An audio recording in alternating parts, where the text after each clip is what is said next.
We welcome everybody. We'll get started in about a minute. So we'll just allow some time for people to jump on. We also are live on Facebook. So welcome Facebook fans, and we will get started right away.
All right.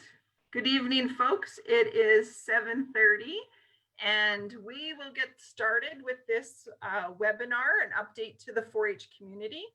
Hopefully everyone is able to hear me and see our panelists down the side. So welcome. I have a few housekeeping items. Is that this can be an interactive webinar. If you have a question to ask any of the panelists, you can use the Q&A, which you will find on a toolbar on your screen. So click on the Q&A and type your question.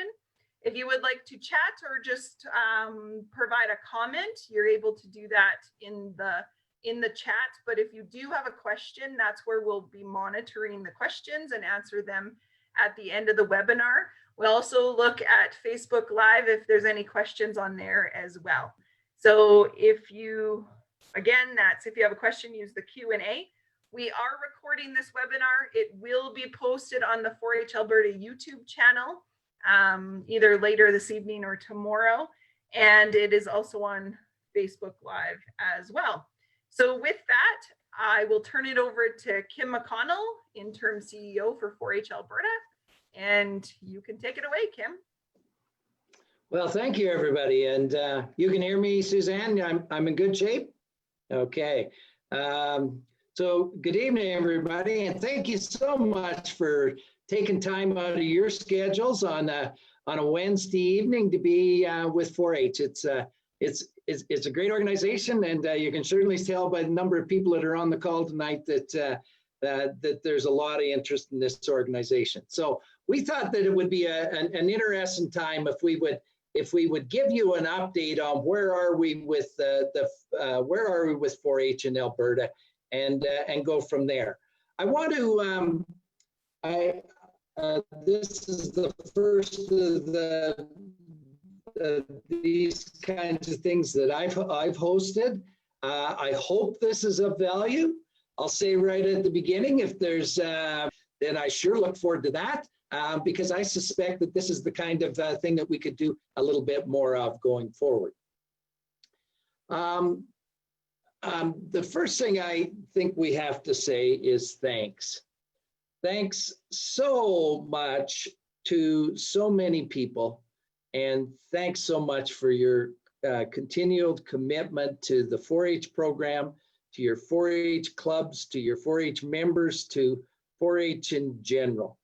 You know, to the leaders and to the volunteers and to the parents, And to the staff, this has not been the most enjoyable and easiest time to be involved and to be showing your leadership here. And we really, really do appreciate what you've done if you've gone forward here. I also would have to say thanks to the sponsors. Thanks for sticking with us in these periods of time. Your dedication to this program is wonderful as well. So the first message we just have to say is thanks, and thanks a whole bunch. Now, the agenda that I'm going to be following here tonight is that we're going to give a little bit of the state of the nation. I know that you are interested in knowing where are we with COVID and how are we managing, and Suzanne Stone is going to give us a brief update there. And then I'm going to go through and give you the overview of where we are with 4-H in Alberta. We'll do a bit of a highlights on the engagement process so that we go from there. We'll give you a little background of where we are. I'm going to turn it over to Daryl Dankos, and he's going to give a few words from agriculture and forestry. I'm going to give you an update on where we are with our structure and our governance. I'm going to tell you where we are with our staff and the roles that we're playing. I'm going to give you a little overview of the priorities that we're coming out with as we unveil this and the path that we're going to take to go forward. And then we'll summarize it up, and I'll try to answer any questions. And if we don't get them all done, then by golly, then we'll have to do. Then feel free to contact me, and we'll go from there. So that's kind of the direction that we're going to start. I'll start first by saying COVID has been has probably made it hell for a lot of people, for your kids, for everything in that regard. It's disrupted our programs. It's disrupted our way of doing things. It's disrupted so many stuff. By the same token, it's amazing the creativity that has come out of this and during these times. And I really have to commend how people have been doing things, the achievement days, the creativity to be able to make things happen the way you do. When you're holding virtual meetings or doing stuff like that, whoa, the creativity is unbelievable. I know we're into market sale time, or have been through some. They've been very good. The way the young people, the members have been getting their videos in place and doing all this stuff. I've just found this so fascinating and it's wonderful. I noticed that I know we had a very good virtual public speaking program that occurred up in the Peace River area. Good on you, way to Joe. It was a wonderful event. I hear that the multi-species judging that has gone down in the southern participants in some ways than in the past, and just the way we've been using technology and the creativity that comes out. So I just have to pause right off the bat and say, wow, 4-H has continued to come to the forefront here.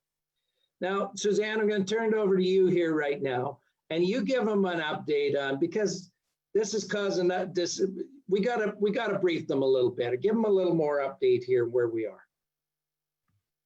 Awesome. Thanks, Kim. Like Kim said, my name is Suzanne Stone, and I was going to start it off just repeating what Kim said. Thank you to everyone. There's so many 4-H members, leaders, volunteers, families, sponsors that have made sacrifices and have continued to represent the 4-H brand very positively and professionally through the COVID suspension. So we do appreciate that. Kim, if you just want to jump to the next slide, and I will quickly go through a quick update for everybody. So first off, we've had great deep discussions around 4-H member requirements. So that's the 5 requirements that each member is to fulfill each club year. We have decided after great thought and discussion that every member in 4-H Alberta will be deemed a member in good standing for the 2019-2020 club year, because a lot of these hurdles that they may face are totally out of their control. And we can blame COVID for that, but we want to make sure that no member is discredited for any activity that they weren't able to attend, either whether it's virtually or in the future because of things out of their control, like they live with someone that has a suppressed immune system, they don't have very good internet or a device to reach out virtually, or they live with someone that is in the vulnerable population that they need to protect because they are part of their family. So I'll reiterate that again, is every 4-H member in the 1920 club year will be deemed in good standing by 4-H Alberta. There's some exciting things going on right now. 4-H at Home is continuing to be updated on the 4-H website. There are great activities for your entire family, and for 4-H members, Cleaver kids, non-4-H members, getting them excited about 4-H, as well as supports for leaders as well.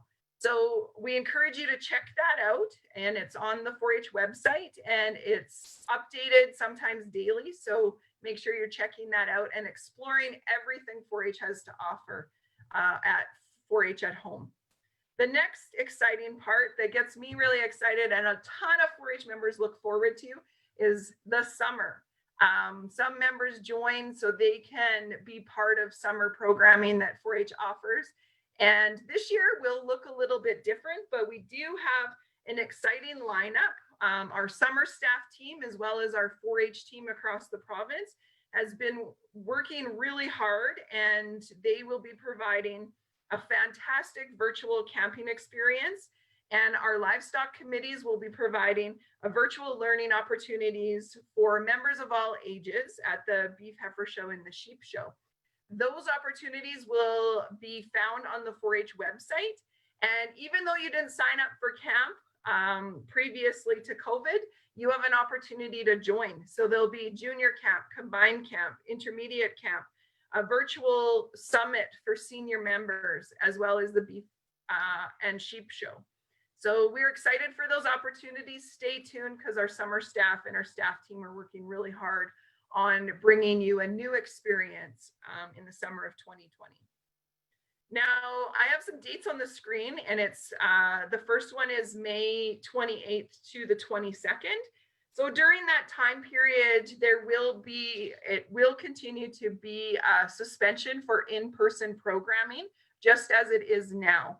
And that includes, but not limited to, market livestock sales that are online and any other activities. So you need to continue to plan virtually and think outside the box to engage your members. One new piece in this period, from starting tomorrow till June 22nd, we are going to allow 2 registered screen 4-H leaders per club to enter an auction market, as long as you have permission from the market to represent the club and support the market during those market sales that are yet to come. So that starts tomorrow. If you have questions about that, you can reach out to us as well. The next time period is June 22nd to September 30th. And I don't have to tell anybody that the Alberta Health Services requirements and the Alberta relaunch is changing daily. It's changing rapidly and moving in the right direction. So we're anticipating during this time period, and we will communicate what this will look like later on, within middle of June, beginning of June, so you can start planning. But things that we may include is in-person activities, as long as you can meet Alberta Health Services requirements and 4-H policy. Those in-person activities may include highway cleanup, community cleanups, outdoor gatherings, recycling initiatives, but also following AHS rules is very important. With that, keep in mind that every member is in good standing, so there will be limitations to who can participate to those opportunities. But if everyone helps us follow the rules and respect the guidelines set out by 4-H and AHS, we hopefully will get there after June 22nd. So it's something to look forward to. But remember, we're still in the suspension until that time, and you can look for more information. The new 4-H year, it seems like it's a little ways away just yet, but it is knocking on the door. So take this opportunity to look at your club year, develop a plan, look at your yearly calendar, develop your club budget for the next year. And all you leaders out there, this is a great opportunity to complete your required screening and your abuse prevention and duty to report training as well. So I know that was a very quick update. We will be sending out communication tomorrow via email that outlines this a little bit more. And we welcome your questions. There'll be who you can contact to ask your questions as well. But we're excited about this. We're excited that we are moving in the right direction. And we, again, thank you for respecting the rules to this point and in the future, because it definitely shows that our 4-H is out there for the community. The virus is not gone. So we need to make sure that we are being respectful and representing 4-H in our community. So Kim, I'll turn that back over to you. Just I noticed there was one question that is appropriate. You can maybe answer it there right now, Suzanne, and that was, do you have to sign up for virtual camps? That's a great question. You will sign up for virtual camps that you can watch on our website, and we will do an email blast and have that on our social media platforms on how to do that. But there's no limit. So we can have hundreds of 4-H members on those camps.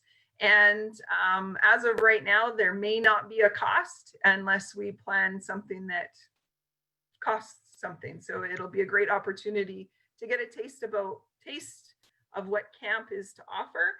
And I know the Beef Heifer Show and the Sheep Show registration is up, and there is a fee associated with that. That's good. Well, thanks for that update, Suzanne, and everybody. You will be getting your be able to review all those. There'll be more details tomorrow. I commend the 4-H section staff for their creativity as they've come up with many of these new programs for the summer. They've been working darn hard on that, and I think that's wonderful. We have also had five great students with us this summer. Normally they would be the ones that be running the camps and everything, but we're having them do a number of things that are going forward with that. So that's good news in that regard. Okay, let's what the heck? Yeah, there we are. Now I thought I'd for the rest of the thing, I'm gonna start by giving the overview of where are we with 4-H, and I'm going to go back a little bit. As you know, last August, and Diane Finstead and I were asked to an engagement process. We had over 400 active participants. And of course, on top of that, we had emails and letters and phone calls, and it was across the entire 4-H community that be able to provide us with that. And we learned a number of things. Needless to say, we learned that the relevance and importance of 4-H is ringing loud and clear here. 4-H is for youth, it's by youth, and it's with youth, and those tentacles, those principles that make it the greatest and the best youth program in Canada or in the world really are well and alive and moving forward from there. We also learned a bunch of things about the opportunities. Clearly, the core of 4-H remains relevant. It is attractive and it must be preserved. We learned that there's good opportunities for growth and expansion in programs, in memberships. There's a great opportunity to be a bridge between agriculture with the general public. And as we've just gone through some of this stuff the last while, by golly, if there is ever a time for that bridge to be tightened, it's greater than before. There's tremendous opportunity to start using technology a little better to make the experience a little better, to make things easier as well. So that there's some opportunities that can be done there. One of the things, of course, we also learned, and many of you have learned for a long time, that the governance and structure model needs fixed. It's confusing and it's broken. And so with that in mind, we clearly needed to move forward with that regard. As you know, the The past was 3 4-H entities, the section, the council, and the foundation. We were composed of 7 regions with 56 districts, and I haven't been able to count the number of committees that there are in operation. It was a very confusing organization. Really what we need is simplicity. We need simplicity, and let's remember that the kids and the clubs are the most important. We are a grassroots organization, and it starts with the grassroots, and it starts with the clubs. It doesn't go the other way around. We then need to be able to have the coordination that allows it and goes to the board of directors and vice versa and back down. But this is a grassroots organization. Our goal, the goal that was clearly outlined, was to develop a structure and an operating model in Alberta, and also meets the positive youth development opportunities that 4-H provides. That's the goal, and that's what we're all aiming for. To do this, we of course needed a funding model that would attract the necessary resources to be able to operate the 4-H program going forward. We are very, very fortunate to have a number of great sponsors who commit. They commit their time, they commit their dollars, and they commit their expertise. And sponsors, if you're out there today, whether you're sponsoring at the provincial level, at the national level, at the regional or districts, or even at the club level, we thank you. We thank you very, very much. And we look forward as I go forward here on how we can do some things even tighter with you going forward in the future. But your support is wonderful. We are also absolutely delighted to have the support of our government, our agriculture and forestry group. They have been with us all over our 100 years. They have been provided support in financial support, in provided support in people support. They provided expertise support. When you say they've been there for us all along. And we are delighted that they are going to continue to be able to provide support. And in that regard, Daryl, I would like to invite you to come on here and give us a little bit of an update here. Daryl Dankos is the new ADM, the Assistant Deputy Minister for Agriculture and Forestry. He has got responsibility for the 4-H file. He is joining our board of directors, which is lovely to be as an official observer, to be able to make sure that tightness continues. So Daryl, the floor is yours, and welcome tonight, and welcome to this forum. Thank you, Kim. I appreciate it. I would just reiterate first that 4-H isn't possible without the passion of all of you, and I'm amazed by the commitment, and I'm happy that commitment continues. This new operating and governance model that Kim's talking about is a huge milestone for 4-H in Alberta, and it's going to be a significant achievement. We're proud to support that new organization. Kim talked about ongoing support, and part of that will be financial. We have committed $1 million a year for the next 10 years to 4-H for operating funding. We stand behind that. And we're also committed to ensuring the transition to the new model is as smooth as possible. And we are excited to take that journey with you. Thank you. Thank you. Thank you, Daryl. And on February the 22nd, the minister, Minister Dreeshen, announced that they were going to give us this $1 million in this 10-year commitment. $1 million is a lot of money in today's world, a lot of money. We appreciate that. We appreciate equally as much the 10-year commitment that has come forward here in that regard. And this week, we had the letter signed so that we are now ready to be able to move forward. So that is really exciting news from the rest of us in that regard. Now, where are we in that whole area? So on the February the 22nd, we got the go-ahead that yes, we're going to move towards this new 4-H Alberta. We needed to get our structure and our governance right. The first step was to appoint a board of directors, and then from there to appoint an interim CEO, And then we have started to merge some operations with the legal entities that need to be put in place, and the accounting and the budgets and the IT and the infrastructure and the organizational structure. And I'm going to give you a brief overview of each of those as we go here. First off, we're delighted that the first chair of the 4-H Alberta Board of Directors is Leanne Almberg. It's been a real treat to be able to work with Leanne. Her passion for 4-H, her as a member, as a leader, as a member of the board of the 4-H Council, the past chair of the 4-H Council, and she's in this 110%. Her blood's as green as the rest of us, so it's wonderful on that. But are the other board members? We have 3 that have come from the foundation side, that being Patty Bruin, that being Keith Jones, and that being Keith Luft.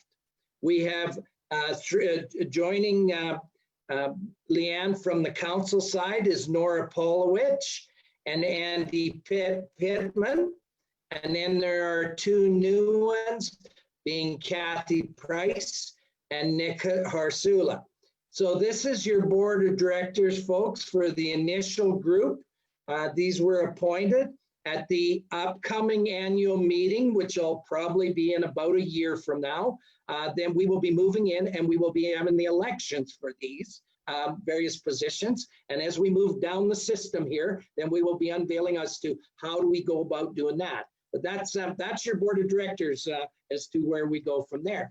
I was asked if I would continue my operation and my involvement with them and play the role of interim CEO.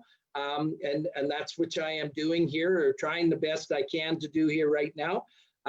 This has been a large project. We are merging the organizations to come. You know, this is no different than if you're doing a corporate organizational, bringing together some of the big multinationals. You have to do the same thing. You have to get the people in line. You have to get all of the organization, the accounting, the structures, everything has to come. So we've been moving forward here.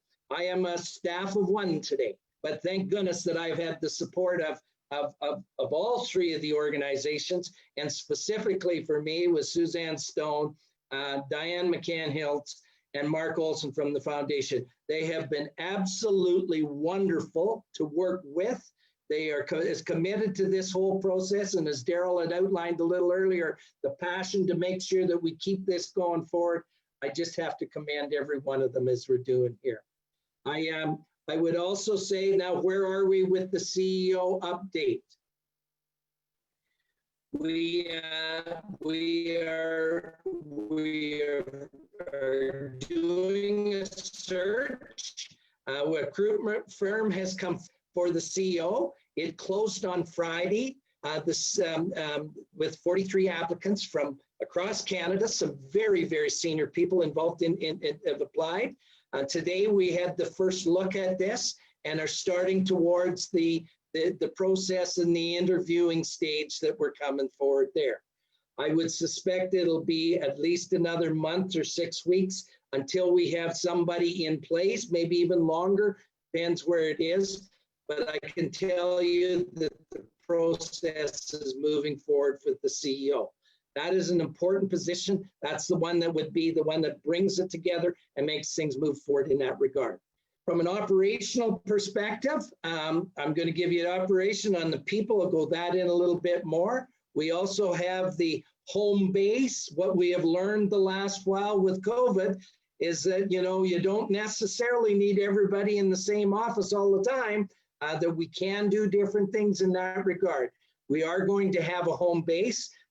We were offered, and we may still take this home base as Airdrie through Agriculture and Forestry's support to us. I will say, however, that another sponsor, being UFA, has come forward and also offered some very attractive office space opportunities for us as well. We have not yet made that final decision. When we have all our people in place, or the majority of our people in place, then we will be able to determine exactly where that home base is going to be. but it's going to be in a location that is easy to get to, easy to be able to interact with, and recognizing that a fair number of these positions do not have to be in the office every day. They need to be out and about and working to be able to advance the 4-H program. We are advancing in our accounting systems and bringing those together. We have our budget. Our first budgets are put in place. I would tell you that this is a little bit of a strange year this or so. We're in $3.5 to $3.75 million a year budget. So that's what it's costing to run this new organization.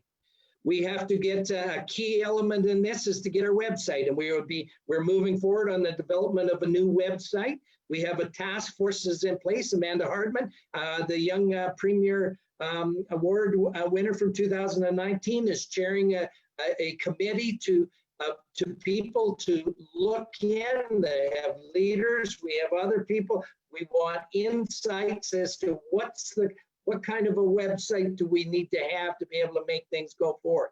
We know a website is not just a place to go for information.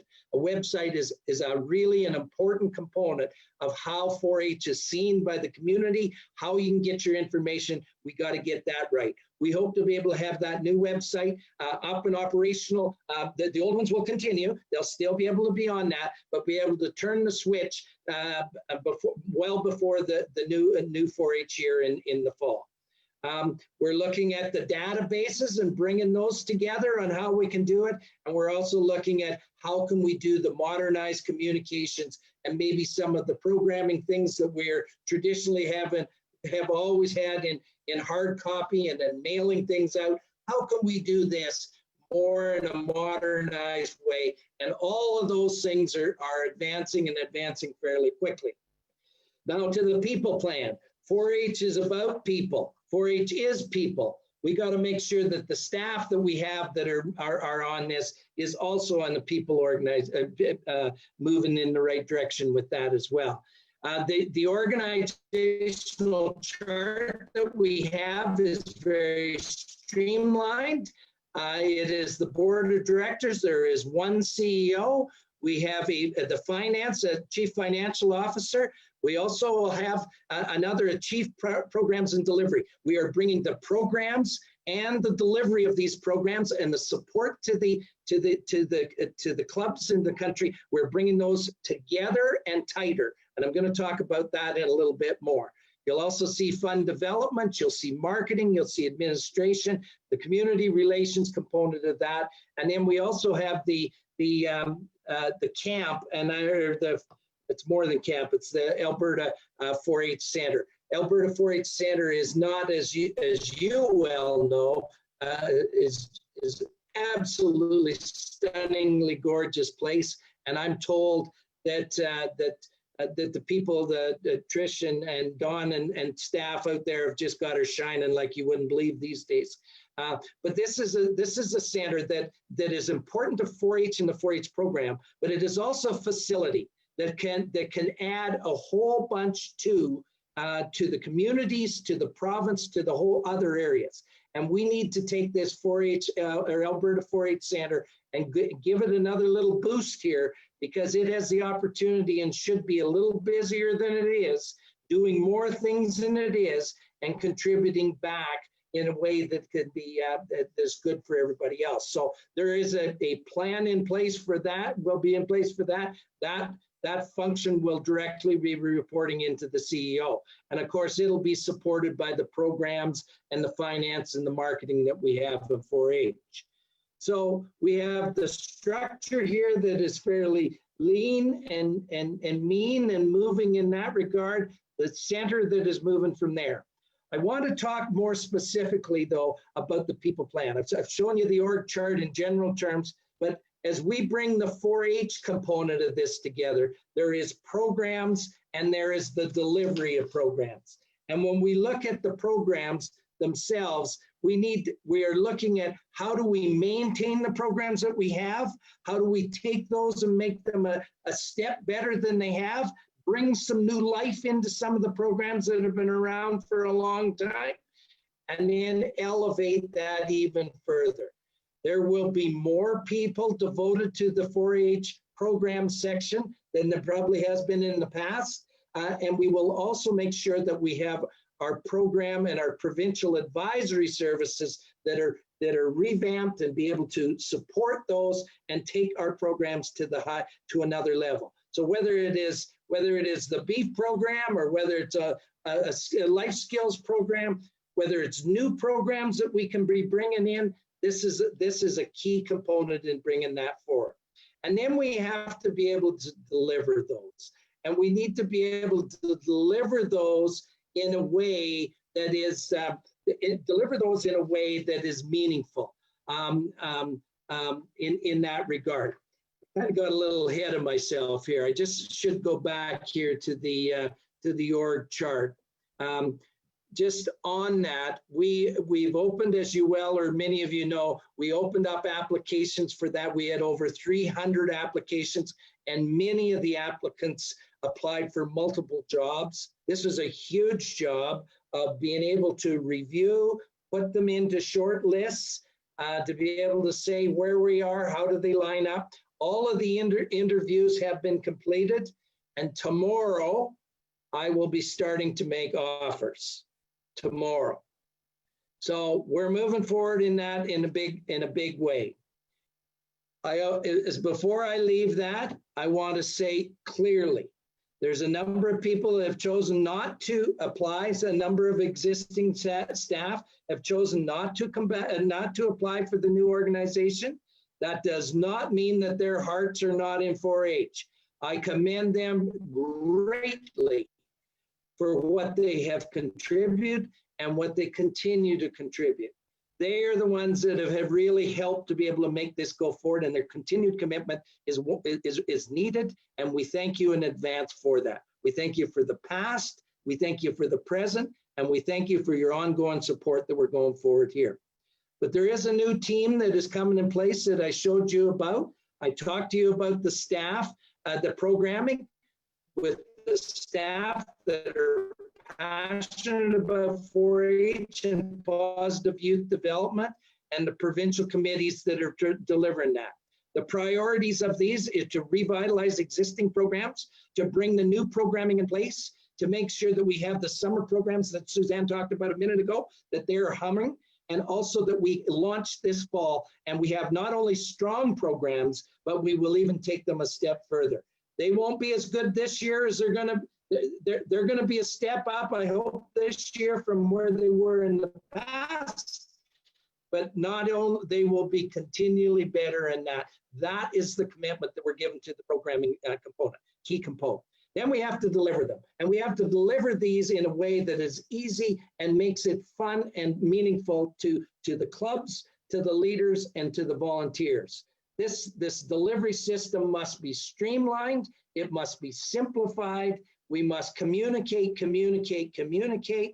The training needs to be there a little better than maybe we can do it there. We can do some more in training, and we need to be able to provide the support.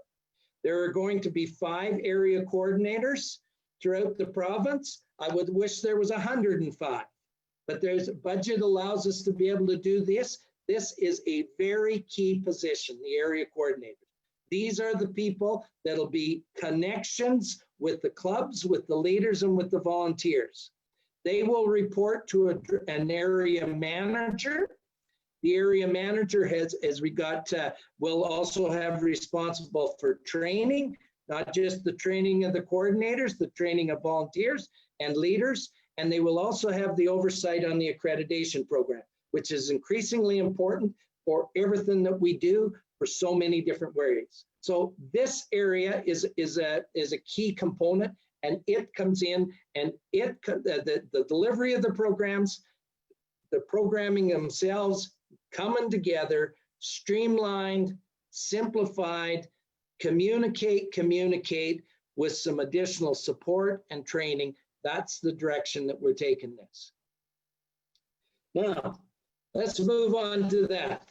Sponsors, we also think that we have the opportunity to be able to work in a little better with you in some areas. We want to make sure that we have our sponsorship agreements with you align and provide you with the value you are after. We also want to make sure that it provides the value you're after, supports the 4-H clubs, the 4-H program, and the 4-H movement in LAT. We want to make sure that your dollars are aligned properly and that we can also utilize your expertise. A number of you provide different areas, different things that are of value beyond just your money. We want to work together with you, and we want to thank you for all of that. And that goes for sponsors, and that goes for agriculture and forestry. There are lots of things that we can work together. They need the youth ideas and the new things that are coming out of them and the youth perspective. We have other things that we can have and we can benefit from there.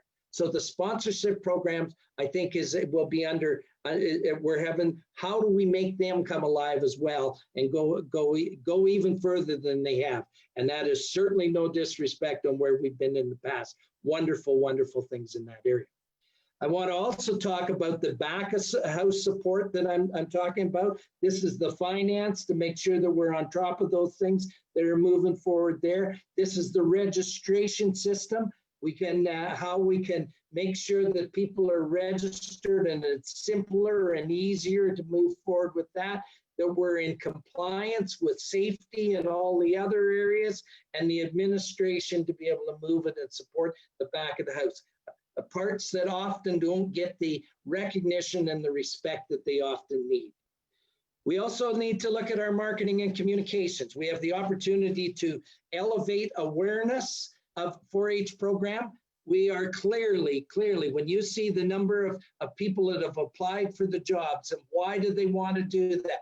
They know the value of 4-H. The problem is not enough people, not enough of the youth, not enough of the other things are doing it. And here is an opportunity for our marketing and communications to be a little bolder, a little broader, and go from there. I spoke briefly about the website, key component in that. We have the opportunity to do some things with modernized delivery of communications, modernized delivery of 4-H, and then we have the opportunity, of course, always to communicate the 4-H pride and the experience and the fun that we have when we're involved with the 4-H program. So here is a good opportunity as well to elevate that part. So when you're seeing these things coming together, you're seeing a united group that is coming together under that CEO who is the chief shepherd to pull them together, to allow us to get 1 + 1 + 1 to equal more than 1. We need to be able to work united on that, get the programming that is elevated, that stuff that we're so proud to be part of, make it fun, make the programming fun, deliver it through the area coordinators so that the volunteers, the leaders, and the clubs can make sure, and the club leaders can get it as a simple and move forward. That's where we're headed, and that's how we're trying to do that. Now, what are some of the things that we haven't begun to get to yet? And these are the ones that are other things. And I'll be honest, we haven't got here yet. We're going hard. We look at the area governance support. How do we make sure that we go from the club to the staff, from the staff to the club? What is that area governance support? I'll be honest, folks, we haven't even started to touch on that yet. We need to be able to put this in line. We got to make sure that it's simplified, it's easier, it's got revitalized, it rewards people that are giving back and being able to have this. But we need your help in that part, and we haven't started really in that regard. And that's our area, our regionals, our divisions. How do we make this work? And we need your ideas. I really need your ideas. I need your thoughts on how can we streamline this so it's the best for everybody. But then let's look at the other part. Then we have the events, whether it is a district 4-H speaking contest or another regional competition or whatever it is. Hey, if there were, no, I don't see why we would have to change those things. And if we are going to change them, if we are, then let's make sure that the changes are driven by common sense and practicality. If you say, hey, we should have this town or these clubs involved, then get together and let's make sure you happen. But we aren't going to be changing all this. So I think that the events and the activities, nobody's trying to say, let's close any of that. Let's just make them happen. Let's have the support system that the staff can provide, that the other infrastructure that can provide. Let's have that support system, make sure that these work in the best ways. So we haven't got that far yet, but that's where we got to get going on that after we get our staff in place and staff going and the new programming in place. That's where we are. So the keys to success in this regard are, we got to communicate. We got to be in it with the quality and the passion and the leadership that we have had in the past, and I know we will continue to have in the past, in the future. We need to have that commitment to be progressive and to progress, and we need to reward all things and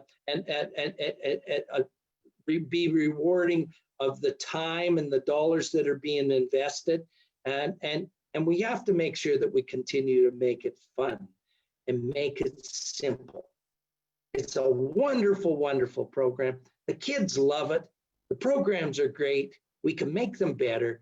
Let's just make it fun and simpler to be able to move forward with that. And then I think we need to kick it off.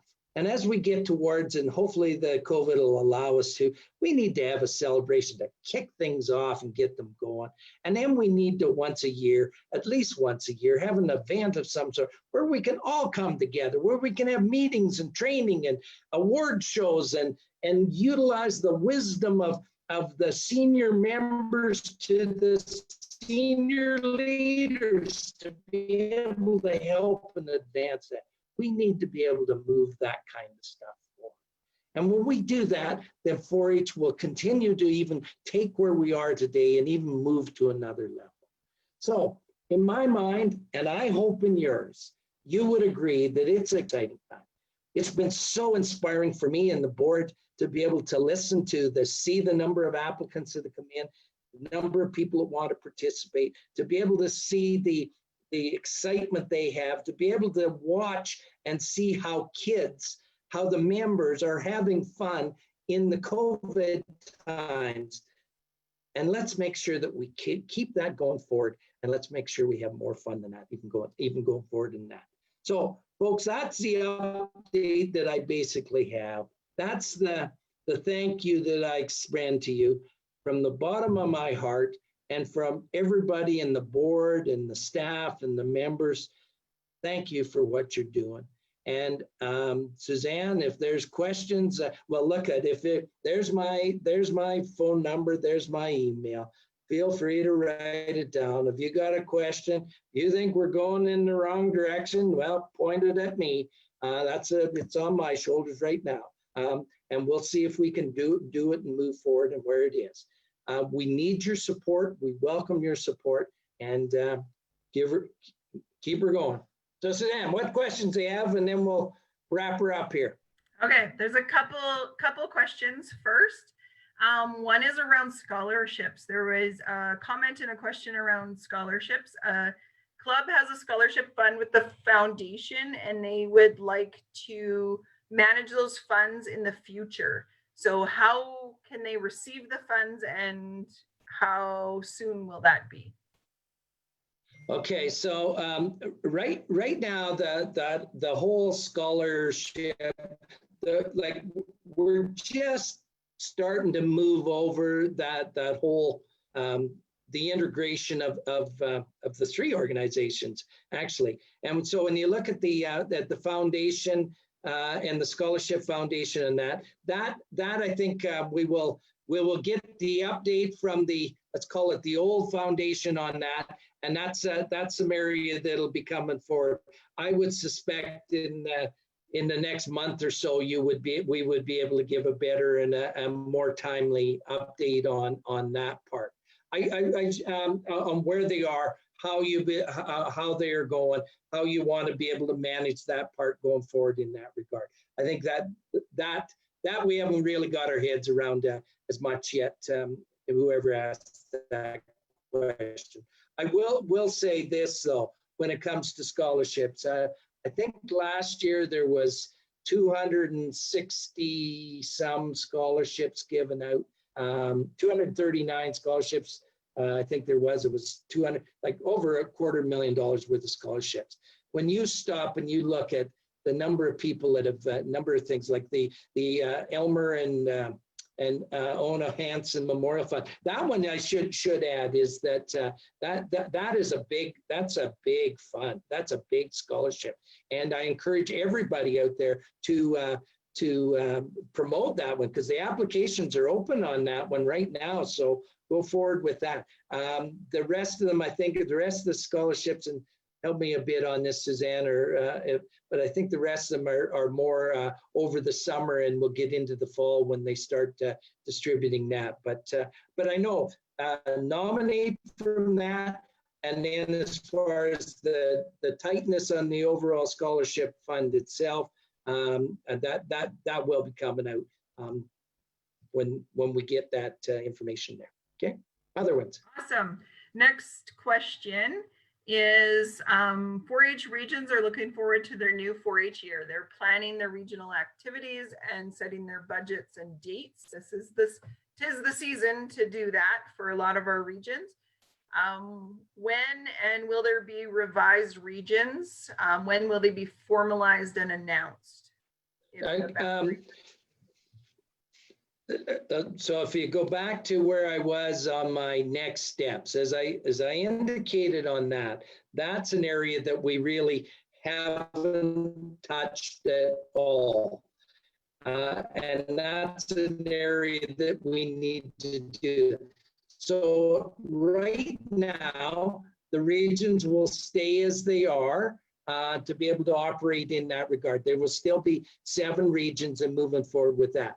Should that change? Should it change? I think can it be simpler? I think it can be simplified, but how do we be able to make that, and how do we align that in that regard? But right now, let's stay with that and let's carry forward. My focus is what is the support that we can provide to the regions and provide to go down from that, not changing them right now. It's more on the support that we can provide to that.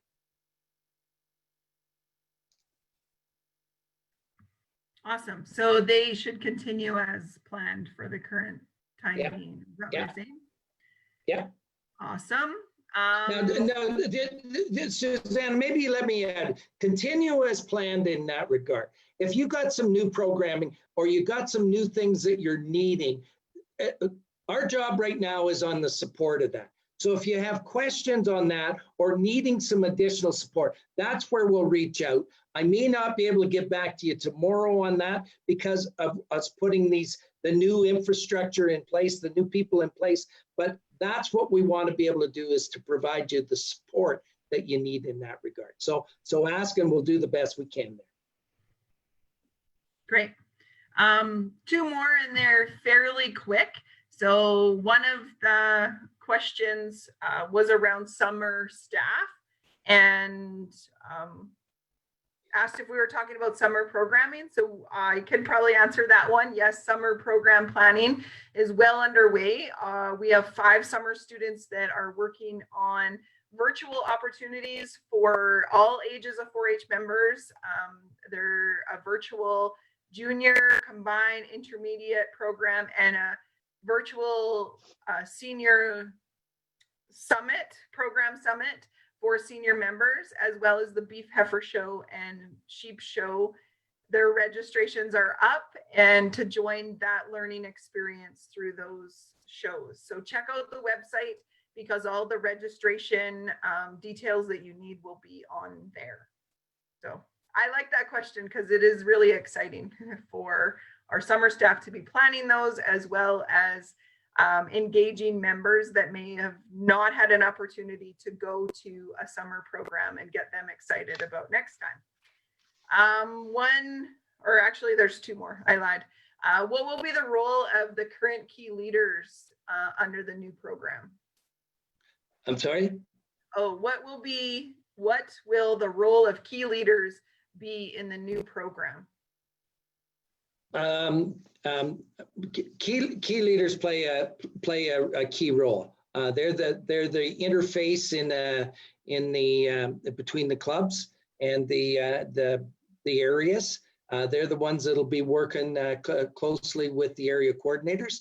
I would see that the key leader role, we may call it something different because as we're going to move things, but that function as it is plays an important role. And I don't think, well, from my initial thoughts here, that the role they would play probably doesn't need to change a whole bunch. How they may play it, how we can involve the area coordinators to align with that maybe needs to be adjusted, but those are the kind of things that need to come from discussions and working together and making sure that we have that aligned up.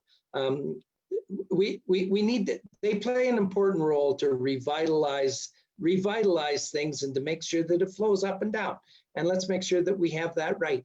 And I think it's now's the time to give it a fresh look, but that doesn't necessarily mean a whole bunch of change.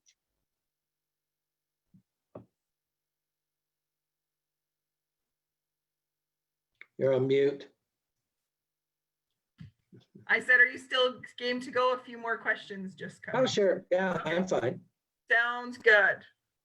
This is a fun one. Have you applied for the CEO, Kim?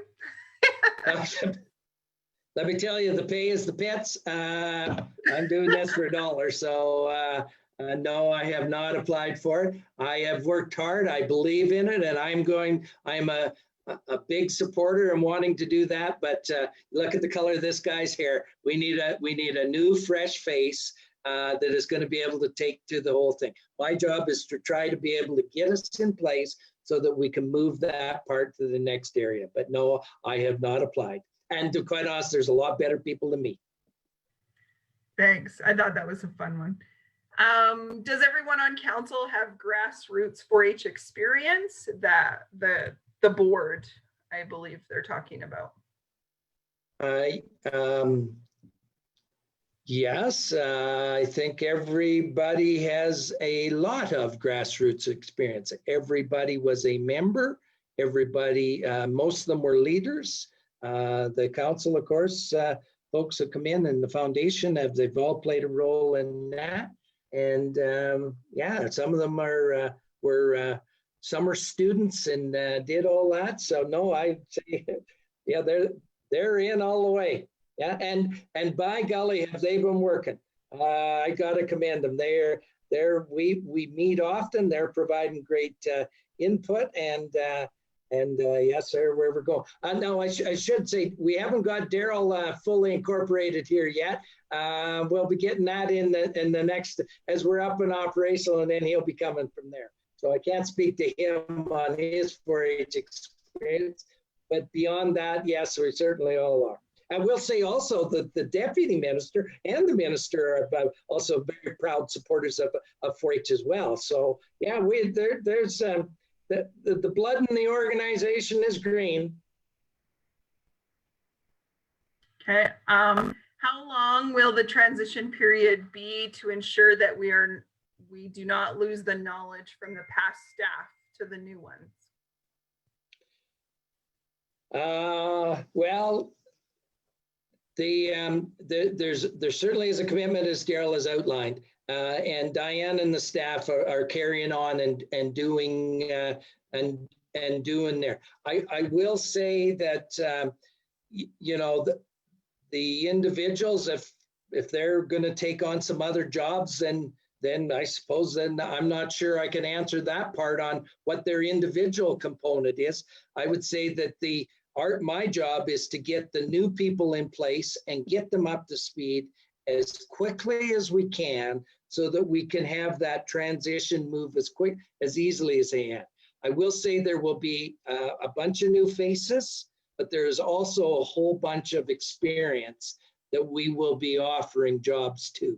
So I think it'll be there'll be a combination in that whole thing. It is going to be a little bit of a juggle in here. But our goal is that by the new year that we will be running, not walking, running with the new organization in place. Not walking, run.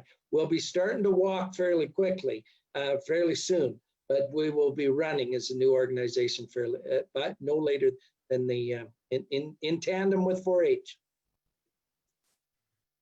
All right, I'm going to give you two more and one comment. There's a question, are we going to lose our 4-H specialists?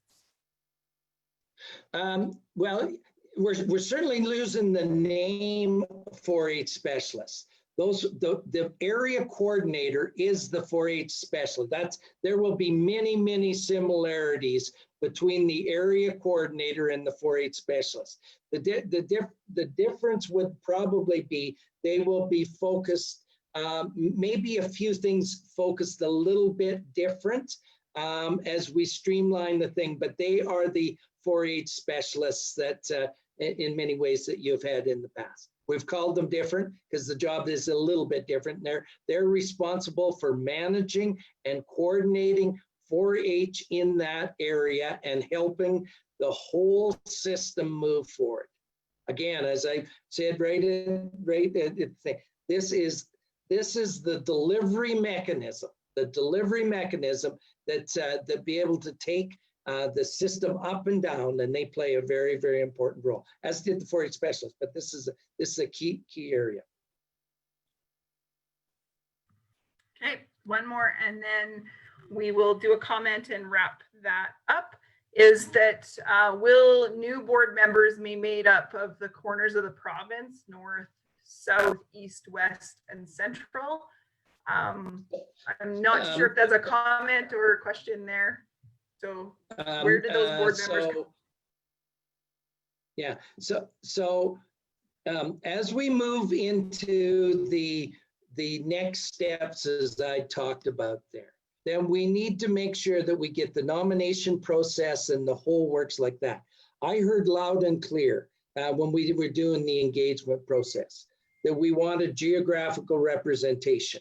We want geographical spread throughout the province. We want, in that regard, we wanted passion for 4-H. We wanted a commitment to youth development. We also wanted to have competency in those areas. For example, if you need an accountant, on the group, if that was the case, then make sure that we have that right balance in place.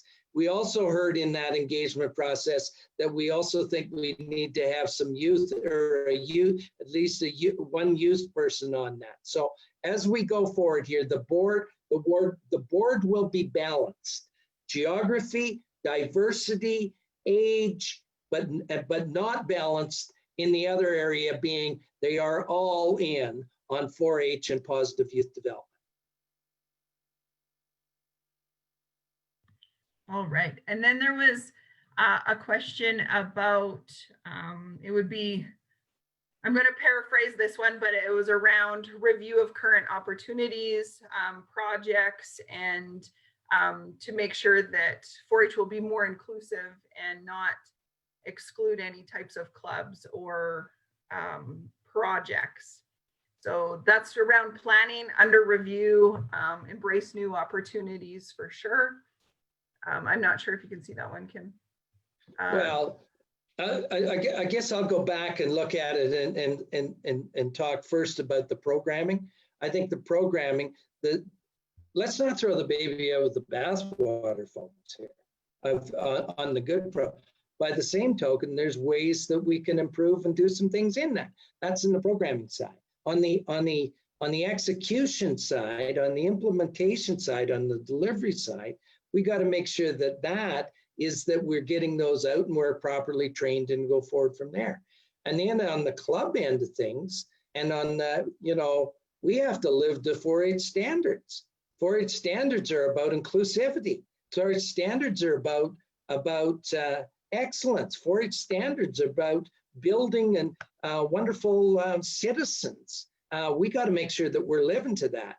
And if we're not living to that, then by golly, we got a problem, don't we? And we got to address those types of problems. And that's why we need to have our accreditation in place. We need to have our training in place.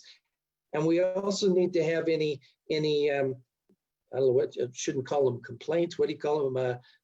They're not, nobody's complaining, but if they're pushing forward, we need to be able to address those kind of things and address those and address them properly. So we need to, I'd say, yes, all of those are all under review and should always be under review so that we're moving forward in that regard. All right. So with that, I think you can wrap up, Kim. Just a reminder that this webinar has been recorded. We will get it up on our YouTube channel as fast as we can. And so if you want to go back and listen to it again, or if you want to share it with your fellow leaders or members or those who are interested in 4-H, you can do that. And I would say again, this is an exciting time for 4-H. This is a very exciting time. This is an exciting time for the newness that we're bringing together. The excitement is coming. Sponsors, thank you. Volunteers, thank you. Leaders, thank you. Parents, thank you. Daryl and team, thank you.